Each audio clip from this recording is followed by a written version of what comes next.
Iran और Israel के बीच छिड़ी इस भीषण जंग में अमेरिका अपनी पूरी ताकत झोंक चुका है और चीन चुपचाप बैठकर अपनी चालें चल रहा है। रूस की मिसाइलें गरज रही हैं और तेहरान के मिसाइल डिपो से निकले अंगारे अरब के रेगिस्तान में मौजूद अमेरिकी ठिकानों को राख कर रहे हैं। दुनिया की तमाम बड़ी शक्तियां इस वक्त सिर्फ एक ही गिनती कर रही हैं कि किसके पास कितनी मिसाइलें बची हैं। लेकिन इसी भीषण शोर शराबे के बीच भारत ने एक ऐसी खामोश स्ट्राइक की है जिसने पेंटागन से लेकर बीजिंग तक हड़कंप मचा दिया है। भारत ने मिसाइलों की उस सबसे बड़ी कमजोरी को जड़ से खत्म कर दिया है जिसके लिए हम दशकों से रूस या पश्चिमी देशों के सामने हाथ फैलाते थे। ये खबर किसी फाइटर जेट या किसी आम तोप की नहीं है, बल्कि उस दिल की है जो भारत की अगली पीढ़ी की मिसाइलों में धड़कने वाला है। दुनिया को लग रहा था कि भारत अभी भी 5वीं और 6ठी जनरेशन के फाइटर जेट्स के पीछे भाग रहा है, लेकिन दिल्ली ने खेल ही बदल दिया। जब ईरान की मिसाइलें इजराइल के आयरन डोम को चुनौती दे रही थीं, ठीक उसी वक्त भारत के तिरुवनंतपुरम से एक ऐसी खेप निकली जिसने सुपर पावर्स के होश उड़ा दिए। भारत ने अपनी स्वदेशी माणिक स्मॉल टर्बोफैन इंजन की पहली खेप सफलतापूर्वक डिलीवर कर दी है। आप सोच रहे होंगे कि एक छोटा सा इंजन क्या ही कर लेगा, तो जनाब, ये इंजन नहीं बल्कि भारत की सामरिक स्वायत्तता का वो लाइसेंस है जिसे पाने के लिए चीन ने अरबों डॉलर पानी की तरह बहा दिए और अमेरिका ने इसे हमेशा अपनी तिजोरी में बंद करके रखा। अब भारत की क्रूज मिसाइलें किसी विदेशी भरोसे पर नहीं बल्कि शुद्ध देसी माणिक अवतार में दुश्मनों के पसीने छुड़ाएंगी। अब थोड़ा गहराई में उतरते हैं और समझते हैं कि आखिर ये पूरा माजरा क्या है। देखिए, मिसाइल बनाना एक बात है, लेकिन उसका इंजन बनाना बिल्कुल दूसरी और बेहद मुश्किल बात है। अब तक हमारी जो निर्भय जैसी लंबी दूरी की क्रूज मिसाइलें थीं, उनमें हम रूस का NPO सैटर्न 36 MT इंजन इस्तेमाल करते थे। मतलब मिसाइल हमारी, ढांचा हमारा, लेकिन उसे उड़ाने वाली जान विदेशी। जंग के समय यह स्थिति बहुत खतरनाक होती है, क्योंकि अगर रूस ने कल को सप्लाई रोक दी या कोई तकनीकी दिक्कत आई तो हमारी मिसाइलें सिर्फ लोहे का एक टुकड़ा बनकर रह जाएंगी। लेकिन अब माणिक इंजन के आने से ये कहानी हमेशा के लिए खत्म हो गई है। ब्रह्मोस एरोस्पेस की यूनिट BATL यानी ब्रह्मोस एरोस्पेस तिरुवनंतपुरम लिमिटेड ने 25 इंजनों के ऑर्डर में से पहले 8 engine gas turbine research establishment GTRE को सौंप दिए हैं। ये 2026 है दोस्तों, और यहाँ हवा का रुख बदल चुका है। माणिक इंजन कोई मामूली मशीन नहीं है, ये एक ट्विन स्पूल अनरीहीटेड टर्बोफैन इंजन है।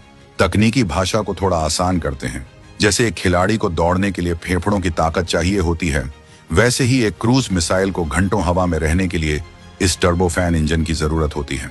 ये इंजन करीब 100 किलो का है, लेकिन इसकी ताकत इतनी है कि ये 4.25 से 4.50 किलो न्यूटन का थ्रस्ट यानी धक्का पैदा कर सकता है।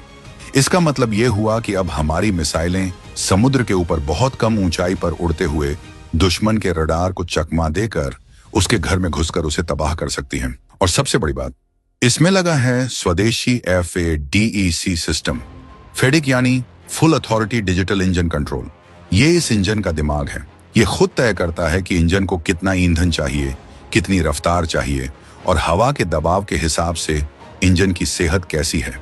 पहले हमें इन छोटी छोटी चीजों के लिए भी विदेशी सॉफ्टवेयर और हार्डवेयर पर निर्भर रहना पड़ता था, लेकिन अब माणिक इंजन के साथ भारत ने अपनी मिसाइल टेक्नोलॉजी की चाबी अपने पास रख ली है। सोचिए, जब ये खबर बीजिंग पहुंची होगी तो वहां के रणनीतिकारों के माथे पर चिंता की लकीरें आ गई होंगी, क्योंकि चीन को लगता था कि इंजन टेक्नोलॉजी में वो भारत से कोसों आगे है।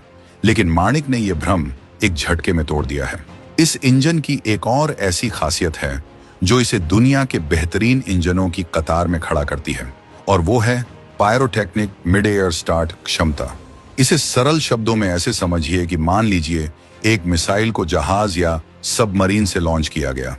लॉन्च के वक्त वो एक बूस्टर के जरिए रॉकेट की तरह ऊपर जाती है, लेकिन एक बार जब वो हवा में पहुंच जाती है तब उसे अपने टर्बोफैन इंजन को चालू करना होता है ताकि वो लंबी दूरी तय कर सके। अगर हवा में इंजन स्टार्ट न हो तो मिशन फेल। माणिक इंजन को इस तरह डिजाइन किया गया है कि ये हवा के बीच में भी पूरी गारंटी के साथ स्टार्ट हो जाता है। ये फीचर जंग के मैदान में हार और जीत के बीच का अंतर तय करता है।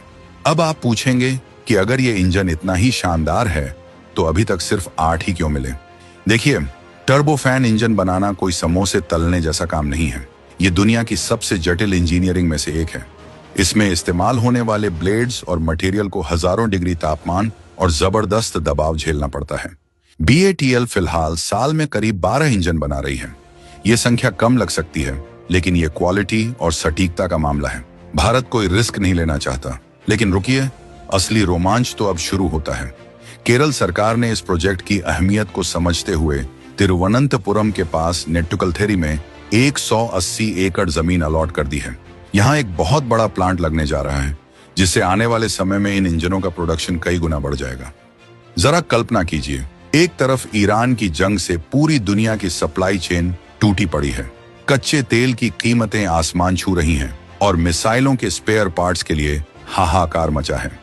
ऐसे समय में भारत अपने दम पर इंजन बनाकर न सिर्फ अपनी जरूरत पूरी कर रहा है, बल्कि दुनिया को दिखा रहा है कि आत्मनिर्भर भारत सिर्फ एक नारा नहीं, बल्कि धरातल पर उतरती एक सच्चाई है। ये इंजन सिर्फ निर्भय मिसाइल में ही नहीं लगेगा, बल्कि भारत की आने वाली इंडिजेंस टेक्नोलॉजी क्रूज मिसाइल यानी ITCM का आधार बनेगा। ये वो मिसाइलें होंगी जो 1000 किलोमीटर से ज्यादा दूर बैठे दुश्मन को निशाना बना सकेंगी और उन्हें भनक तक नहीं लगेगी। आज दुनिया के बड़े बड़े डिफेंस एक्सपर्ट्स हैरान हैं कि भारत ने इतनी जल्दी ये माइलस्टोन कैसे हासिल कर लिया।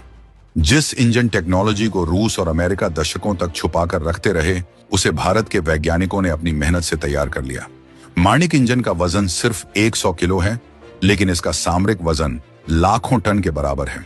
ये भारत को उन चुनिंदा देशों की लिस्ट में शामिल कर देता है जिनके पास अपनी क्रूज मिसाइल इंजन टेक्नोलॉजी है। अब हमें किसी के सामने गिड़गिड़ाने की जरूरत नहीं है कि साहब हमें इंजन दे दो, हमें अपनी सरहद बचानी है। अब हम खुद इंजन बनाएंगे, खुद मिसाइल बनाएंगे और जरूरत पड़ी तो दुनिया को एक्सपोर्ट भी करेंगे। बात सिर्फ मिसाइल की नहीं है, बात उस गौरव की है जो हर हिंदुस्तानी के सीने को चौड़ा कर देता है। जब हम देखते हैं कि दुनिया जंग की आग में झुलस रही है और भारत अपनी सुरक्षा को अभेद्य बना रहा है, तो गर्व होना स्वाभाविक है। चीन ने हमेशा भारत को घेरने की कोशिश की, कभी हिंद महासागर में तो कभी हिमालय की चोटियों पर, लेकिन उन्हें क्या पता था कि भारत के पास माणिक जैसा तुरुप का इक्का तैयार हो रहा है। ये इंजन भारत की उन मिसाइलों को ताकत देगा जो चीन के गहरे बंकरों को भी मिट्टी में मिलाने की क्षमता रखती हैं। अब यहाँ एक बहुत बड़ा मोड़ आता है। GTRE ने BATL से एक बहुत ही खास डिमांड की है।